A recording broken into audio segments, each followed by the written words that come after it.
What's something people don't know about baking the perfect chocolate cake? It's easier than you think. Let's dive in. First, preheat your oven to 350 degrees Fahrenheit.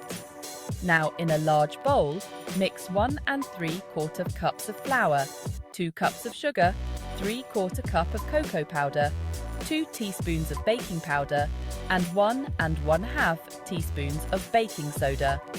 Add 1 cup of milk, 1/2 cup of vegetable oil, 2 eggs, and 2 teaspoons of vanilla extract. Mix until smooth. Then, carefully stir in 1 cup of boiling water. Don't worry, the batter will be thin. That's what makes it moist. Pour the batter into 2 greased 9-inch round pans. Bake for 30 to 35 minutes until a toothpick comes out clean. Cool for 10 minutes, then remove from pans and let them cool completely. Finally, frost with your favorite chocolate frosting.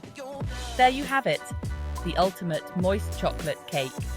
Enjoy, bakers!